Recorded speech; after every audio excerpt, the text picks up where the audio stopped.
आज मैं बना रही हूँ बिल्कुल रेस्टोरेंट स्टाइल माश की दाल। इस तरीके से आप माश की दाल बनाएंगे बिल्कुल आपको बाजारी टेस्ट आएगा। बिस्मिल्लाहिर्रहमानिर्रहीम। रात को मैंने दाल भिगो दी थी और सुबह को इसका छिलका अलग हो गया है। ये देखें, इस तरह से पानी डाल डाल कर इसका छिलका हम निथाड़ लेते हैं। छिलका आसानी से अलग होता रहेगा। आप पानी डाल डाल के इसको अलग कर लें। दाल को आप अच्छे से साफ़ करके भिगोइएगा, क्योंकि दाल में बहुत ज़्यादा कंकर होते हैं। जो भी मिट्टी होती है वो हमने निकाल देनी है। अच्छे से वॉश करके मैंने इसको भिगोया था। अब आपने जब दाल इसको निथाड़ लेनी है, उसके बाद इसको हम करेंगे बॉईल। इस तरह से इसके ऊपर जो ये वाइट फोम आएगा इसको हम अलग से उतार लेंगे। और दाल की कंडीशन मैं आपको दिखा देती हूँ। धुलने के बाद ये इस तरह से हो जाएगी और इसको मैं सिर्फ सादे पानी में बॉईल कर रही हूँ। 80% मैंने इसको बॉईल कर लेना है। यहाँ पे प्याज है, हरी मिर्चें और टमाटर की प्यूरी है। ऑयल मैंने गरम कर लिया है। अब ये तरीका जो आपने देखना है, इसमें बहुत ज़रूरी टिप्स हैं, वो आपको वीडियो में पता चलती रहेंगी। इसलिए वीडियो को आपने कंप्लीट वॉच करना है, कुछ भी स्किप नहीं करना। क्योंकि यहाँ पे जो भी ये तरीका मैं आपको दिखा रही हूँ ये मैं फ़र्स्ट टाइम बना रही हूँ और इसका टेस्ट वाकई ही बाजार जैसी दाल का आया है। ऑयल गर्म हो गया था, उसमें मैंने प्याज शामिल की हैं। 2 मीडियम साइज़ की प्याज स्लाइस कर ली थी और हरी मिर्चें 4 अदद मैंने मोटी मोटी काट ली हैं। इन दोनों चीज़ों को हमने फ्राई करना है। गोल्डन ब्राउन करने तक मैंने इसको पका लेना है। यहाँ हमारी प्याज का कलर चेंज हो गया है। अब यहाँ पे मैं शामिल करूँगी लहसुन अदरक का पेस्ट और इसकी भी हम भुनाई कर लेंगे, क्योंकि लहसुन अदरक के पेस्ट की स्मेल रह जाती है, इसलिए इसकी भुनाई करना ज़रूरी है। 2 सेकंड तक मैं इसको भी अच्छे से भून लूँगी। क्योंकि चूल्हा हमारा तेज़ है, इसलिए हमने प्याज को रोकना नहीं है, इसमें चम्मच चलाते रहना है। अब टमाटर की प्यूरी शामिल की है। ये मेरे पास 3 मीडियम साइज़ के टमाटर थे, जिसको मैंने पेस्ट बना लिया था इसका। और इसको भी अब हमने अच्छे से भून लेना है। अच्छे से भून जाएगा। इसके बाद मैं इसमें शामिल करूँगी स्पाइसेस। 1 टीस्पून नमक, 1 टीस्पून पिसी हुई लाल मिर्चें, 1 टीस्पून मैं इसमें कुटी हुई लाल मिर्चें शामिल करूँगी।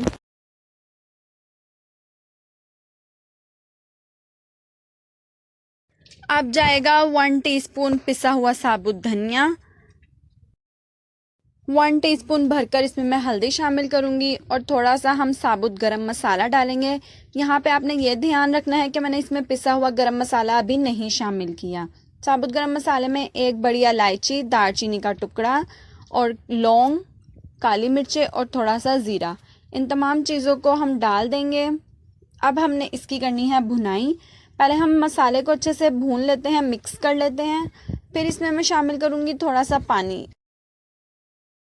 बिल्कुल थोड़ा सा पानी डाला है ताकि मसाला हमारा जले नहीं और अच्छे से इसकी भुनाई हो जाए। यहाँ पे मैं आपको कुछ भी स्किप नहीं करके दिखा रही हूँ और वीडियो को थोड़ा तेज़ भी कर देती हूँ ताकि आप हर चीज़ अच्छे से समझ सकें। मसाले की भुनाई करना यहाँ पे हमारा इम्पॉर्टेंट है, क्योंकि इससे जो फ्लेवर इन्हेंस होगा वही हमारी दाल में रहेगा। यहाँ पे अच्छे से मैंने 5 मिनट मसाले की भुनाई कर ली है। अब ये देखें, ऑयल इसका सेपरेट हो गया है। अब जो हमने दाल बॉईल की थी अपनी, वो हम ले आते हैं। ये देखें, इस तरह से 80% दाल मैंने गला ली है। 20% हमने इसमें कसर छोड़नी है, क्योंकि हमने दाल की भी आगे पकाई करनी है। इस तरीके से बॉईल की हुई दाल हम मसाले में शामिल कर लेते हैं। और पहले पानी नहीं डालना आपने बिल्कुल भी इसमें। अच्छे से मसाले में पहले हम दाल की भुनाई करेंगे, दाल को मसाले में मिक्स कर लेंगे। अच्छा, यहाँ पे मैंने आपको पहले एक माश की दाल चावलों के साथ सिखाई थी, वो भी आप ज़रूर ट्राई करिएगा। बहुत ही ज़बरदस्त टेस्ट आता है उसका, और वो चावलों के साथ खाई जाती है, ये रोटी के साथ खाई जाती है। अच्छा, उस दाल चावल का लिंक मैं आपको एंड स्क्रीन में दे दूँगी, वहाँ से आप ज़रूर ट्राई करिएगा। अब यहाँ पे मैंने थोड़ा सा पानी डाला है, 1/2 कप से भी थोड़ा सा कम पानी शामिल किया है। और मेन इम्पॉर्टेंट बात अब ये है कि यहाँ पे हमने इस तरीके से दाल की अच्छे से भुनाई करनी है। जिस तरह हम गोश्त को भूनते हैं उस तरीके से आपने यहाँ पे दाल की भुनाई कर लेनी है। इसको फ्राई कर लेना है अच्छे से।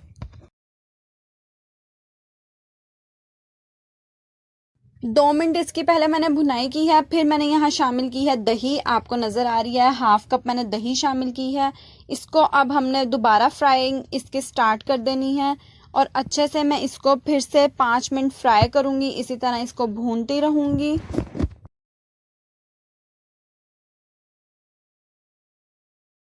5 मिनट इसकी भुनाई करने के बाद ये देखिए इसका ऑयल निकलना शुरू हो गया है। अब यहाँ पे मैंने थोड़ा सा अदरक डाला है, इसको भी हम अच्छे से मिक्स कर लेंगे दाल के साथ, ताकि हमारे अदरक का फ्लेवर भी दाल में अच्छे से मिक्स हो जाए।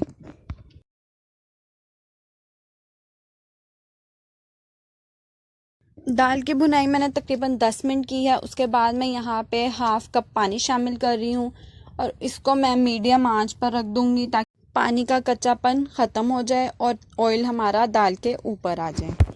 इस तरह अच्छे से आपने तमाम चीज़ों को साफ़ कर लेना है।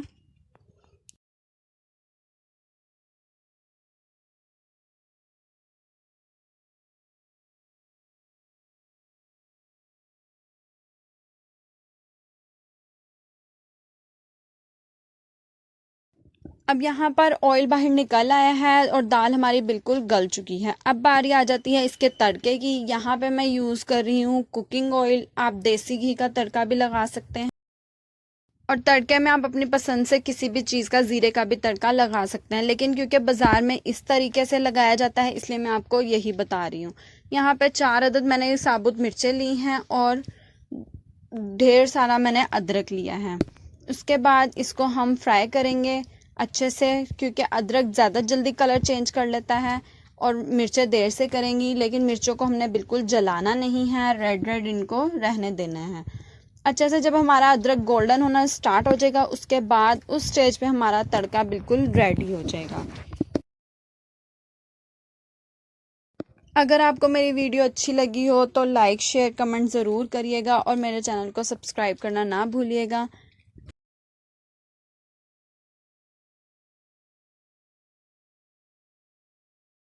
इस स्टेज पे तड़का हमारा बिल्कुल रेडी है। अब हम दाल के ऊपर तड़का डाल देंगे सारा। माशाल्लाह से बहुत ही ज़बरदस्त टेस्ट आया है, रेसिपी का बहुत ही ज़बरदस्त है। ट्राई ज़रूर करिएगा। रोटी नान जिसके साथ आप सर्व करना चाहें आप करिएगा। इसके ऊपर आपने थोड़ा सा पिसा हुआ गरम मसाला ज़रूर शामिल करना है।